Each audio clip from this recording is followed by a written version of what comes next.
Y'all know what's going on. It's time for another episode of Doing Time with Joe. I'm your host, Joe Baker, and welcome to the show, y'all. Look here, check this out. Everybody in the penitentiary that's putting in work is not a gang member. Not at all. Not a gang member at all. Now, it's this one dude I know named Tex, right? Tex didn't play no games with nobody. He didn't play no games with nobody. Let me give you, I want to describe to you what Tex looks like. Tex, you know what I'm saying, he's about 5'7", 5'8", muscular built, do a lot of push-ups, you know what I'm saying, all that old kind of stuff. This brother grew up in some of the toughest neighborhoods, you know what I'm saying, out of Detroit, right? Detroit, Michigan. But he ended up moving down here to the South, getting caught up in some things, and ended up in the penitentiary with double life sentences, without parole.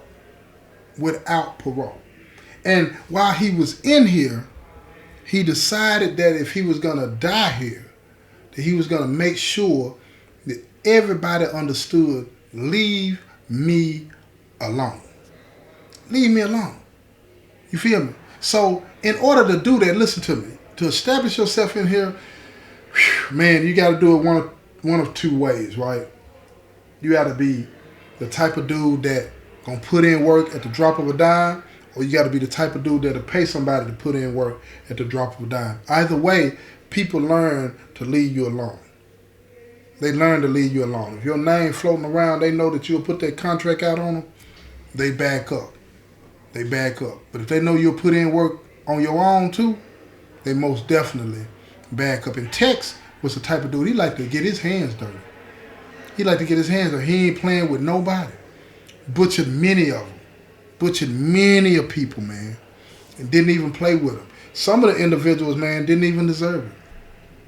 They were just talking, just running their mouths, and everybody knew that they were the type of dudes that just talk. You got a lot of dudes that talk themselves into a butcher.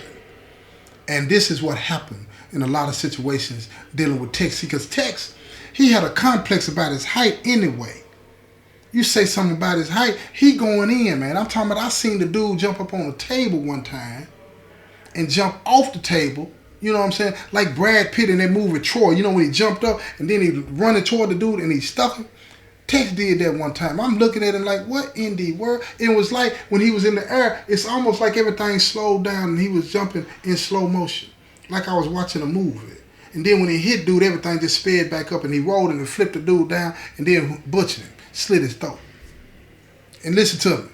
When I saw that, you know what I did? Walked straight to the cell. I ain't scared of nothing, y'all. I ain't scared of nothing. I walked straight to the cell. I said, oh, no, don't need to be out here with none of this. Not today.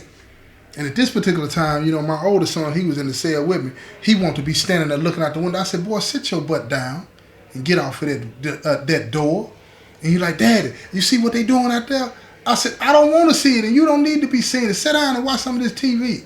But I understood he was young. You know, he wanted to see the little action. You know what I'm saying? But I leaned on back because I know how it's going to be. But since he wanted to watch, I said, look, grab that cooler and go get us some ice because we're going to be locked down. He grabbed the cooler and he ran out the cell real fast. And when he got some ice and came right back, and sure enough, we were locked down for 3 days. They let us have to take showers and feed us and all that kind of stuff. But other than that, we were locked down for 3 days behind that. But let me tell you something about Tex. I don't know what happened, but one day, man, I worked in the chapel, as a matter of fact, at this particular time. One day, Tex came up to the chapel, man. He never came up there. When he did come up there, it wasn't to go to church or anything like that. So he came up to the chapel. He just went into the sanctuary area. He just sat there in the pew at the front. Just sit there. Wasn't nobody in there. You know, back then you could do that. You know, you want to get some peace of mind or coming out of prayer or whatever. You could do that. So he just came in and he just sit down in the sanctuary and was just sitting there and he just looking. Didn't say a word. Just sitting there. You know, and I walked out there, you know, because I got to come out to see who's out there. When I walked out there, what I saw was him. He just looked at me and nodded his head at me like he was okay. And I did the same thing back. I said, you good? He just looked at me, just nodded his head, didn't say a word. And then he just went back to looking straight ahead. Just straight ahead. And then I stood there for a while, but then some said, man, give him his privacy. So I went on in the back. Went on in the back. But I let my supervisor know. I said, man, dude out there, he looked like he might need somebody to talk to. And then my supervisor was like, I'm going to give him a minute, and then I'll go out there. So after about 10 or 15 minutes, my supervisor get up and go out there, and he's gone. We didn't even hear the door open when he left. He's gone. And then after that, I started to see him every Wednesday night at the chapel. Coming up every Wednesday night. And then in the unit that he lived in, you starting to hear these rumors about, he helping people and he breaking bread. When I say breaking bread, I'm talking about he'll make a meal and he'll share what he's got with somebody that just randomly offering them to help him and this, that, and the third and asking people do they need anything and all this old kind of stuff. It's just something happened. It was a miraculous change in him. He wasn't trying to be a bully anymore. He didn't want to do any of that anymore. He wasn't affiliated. But he was letting everybody know, look, I'm done. I don't want to live like this no more. So I got to thinking, I'm like, well, as long as I've been in at that particular time, I had 20-something years in at that time, I'm thinking, I said, well, usually when people get to acting like that, something has changed. Life changed, some kind of life-changing event. And so I'm wondering what life-changing event had taken place with Tex. I just couldn't find out because I was, I didn't want to approach him and get in his business, so I was just waiting on an opportunity when he came back up to the chapel, not on the Wednesday night when he's going to church, but one of those other times when he comes up there and he just wants to sit. I wanted to ask him what's going on with him, And he came up there. It took about a month or so, and he came up there and he was just sitting in there, and he just sitting in there, and he just had this smile on his face, man. Just had a smile on his face. And I said, Tex, what's going on with you, bro? And he looking at me, he know who I am, he know what it is with me and all this and that. But I was still in rotation at that time, even though I was working in the chapel, y'all. You know what I'm talking about? I was working on myself too, right? So he said, man, Joe T, man, he said, man, I'm done with that, man. I don't even want to live like that no more, man. And I said, well, what happened, man? What made you like it? He said, man, I just woke up one day, man, and I just felt at peace. I felt peace, man. I didn't want to live this life no more. I didn't want no part of the game no more, man. And he said, I just walked away. And I just left it alone. I said, man, that's what's up. That's what's up. That's real stuff right there. That was some real stuff. And I appreciated him sharing that story with me. I appreciated him sharing that story with me. And I would tell people that from time to time, this brother got 2 life sentences wasn't going nowhere. And he had walked away. And then, 5 years went by. He gets transferred to another institution. And I'm hearing at these other places he's acting the same. He's done with the life. He's not going back. 10 years go by, still doing great. Still doing great. Other guys come through, that might have been there. And, I've been transferred a couple of times myself since then. So other guys coming through and they telling me, man, Tex, man, doing good. He's still doing good. 15 years go by. Tex still doing great, man. Everybody's talking about how good he's doing, this, that. And he filed a clemency, asking the governor for clemency. He got denied. It still didn't change him. He kept on keeping on. He kept it moving. This brother got 2 life sentences without. Right? 20 years go by, still the same. But then one day, Tex got transferred to this prison, man, that had that reputation. A lot of young people at this prison, man. A lot of them. And big, bad drug problems too, right? Bad drug problems.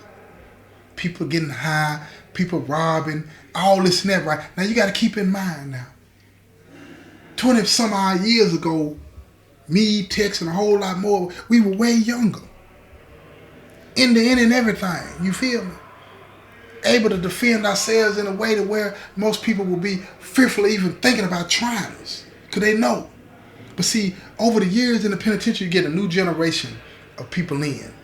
You see what I'm saying? Every 5 years. It's a whole different ball game. People getting out, people coming in. People getting out, people coming in. And see, Tex found himself in an environment where didn't nobody really know who he was. See, his reputation had became something that he couldn't live off of, couldn't benefit off of no more. It's kind of like, you ever watch The Lion King? You ever watch The Lion King? You know, you got the lions in there, and then you got Simba and all this and that. You know, that circle of life, you know. I like watching nature. You know, it's on public television. And on nature, when they following these lions and tigers and all this and that, right? You got the lion, the main one, right? You know what I'm saying? The male. He big and he bad. And he got all these female tigers, these lions with him, right? Whatever you call them. He got all the females with him. And he got babies by all of them. You know what I'm saying? And they raise it like a family. They all roaming the terrain together, hunting gazelles and doing all these different things and all this and that, right? And just living life, right? As they do. But then here comes along this young lion. And he roaring. Rawr, he's roaring. And he likes what he sees over there. But he knows he can't have that unless he take down that lion. He can't have none of that unless he take down that lion. So he challenges him.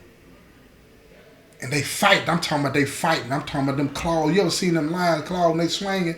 Ooh-wee. Rip you in half. They up there hitting each other. Yeah, yeah, yeah. And see, Tex was that old lion. He still got it in him, but you know, when we get older like we do, you gotta go on and get it over with in 2 or 3 minutes. Anything longer than 2 or 3 minutes, it's gonna be a problem for the old lion. And Tex was an old lion. And these young lions, they tried him one day because they didn't know his reputation.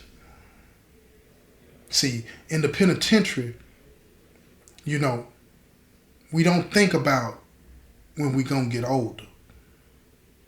It's not a thought that you have in your mind. You have this idea in your mind, falsely enough as it is, but you have this idea in your mind that my reputation is solid enough. I'm not going to ever have to worry about that. But you got to remember, somebody's going to come into the system that don't know you, that's not going to hear about you, and even if they do, they don't care nothing about that because they like what you got. And that can just be commissary. That could just be, you know, your sweatpants. That could be the cosmetics you have on the shelf. That could be the move that you got. That can be whatever it is. Whatever it is that you got and they like it, they want it. And you're the old lion. And Tex was that old lion and they liked what he had. And they tried him. The young lion tried him. And when that young lion tried him, he just talked crazy to him. Talking crazy to Tex, trying to pull him out of his character, trying to pull him away from who he had become.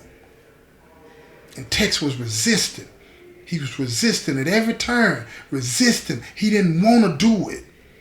And he went to the young lion. He told him, leave me alone, man. You don't know nothing about me. Leave me alone. And the young lion looked at him and said, man, look, you pay me and I'll leave you alone. Now listen to me, y'all. See, people like me and Tex, we come from the old school. Old school.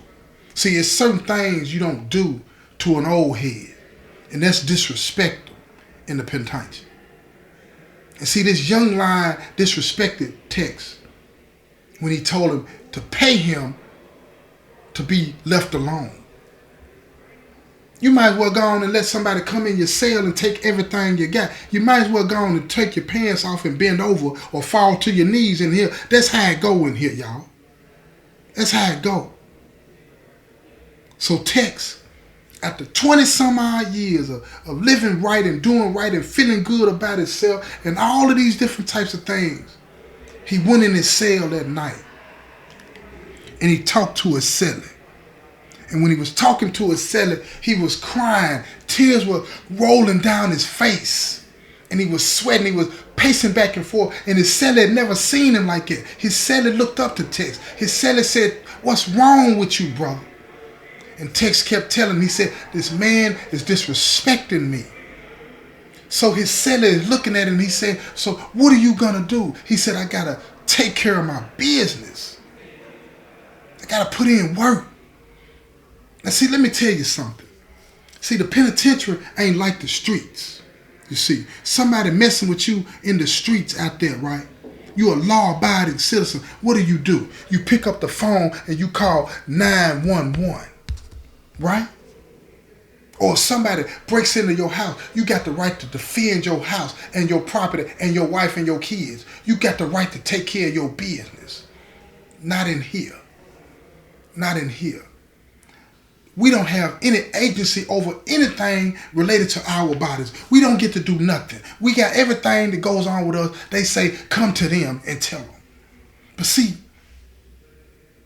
Tex is not that type of dude. Never was. See, because the option for him was to go to protective custody. And that's a no-no. That's a no-no. You don't go to PC. Because once you go to PC, you got to wear that. And people in here won't ever let you forget that. You got to wear it from here on out. And everywhere you go, somebody going to think you're a PC. They're going to take stuff from you. And Tex was not allowing that. He wasn't going. So what Tex did, he told his seller to make sure that all of his stuff got packed up and put in the proper place. So he packed it up in the trash bags itself that night. He just wanted to make sure his seller made sure it got to him in the property room. His seller begged him, please don't do this. You don't have to do this. He's begging, go to the administration. Tell the administration what's going on. Tex couldn't do that. It's a different set of rules in here, y'all. When you in the jungle, it ain't but room for one lion, man. One lion. Young or old. The fight had to happen. So what Tex did, he got the butcher. He got a butcher. And he went to chow. And he saw that young lion sitting at the table, and when he saw him, he ran over to him. And he stuck him right in his neck 2 or 3 times. As fast as he could. And then he flipped him around and grabbed him, and he stabbed him in his chest as quick as he could. And he said, I told you to leave me alone. And the young lion looked at him. And he grabbed Tex's arm and he's holding it. But as he was grabbing, he was falling back. He was sliding down to the ground. And Tex saw that look in his eyes, that fear. He dropped the knife. And he grabbed him. And he laid down on the floor. He laid him down on the floor. And he sat down over him over one knee. And he said, man, why didn't you just leave me alone? And the young lion is trying to talk to him. And the blood is gurgling in his throat. He can't get the words out of his mouth. And all he kept saying is, I'm sorry. Trying to say it. Tex understood what he was saying. And Tex said, I'm sorry too. And he laid him down on the ground. Got on his knees. The officers took him out. And the nurses came in and took the young man out. And he made it. He made it. But Tex went to Max. That's how it is in here, y'all. That's how it is. You gotta learn to leave people alone, man. Leave people alone. Let people live their lives. Stop being a predator. You never know who you're gonna encounter. You never know who you're gonna run up against that ain't gonna accept that. It's not gonna accept that. Stop running up on people and thinking you can take something from them, because everybody's not going to give it to you. They're going to give you something you ain't looking for, and then you're going to be hollering for your mama. Remember that, y'all. This has been another episode of Doing Time with Joe. I'm your host, Joe Baker, and I say peace, y'all. I'm getting so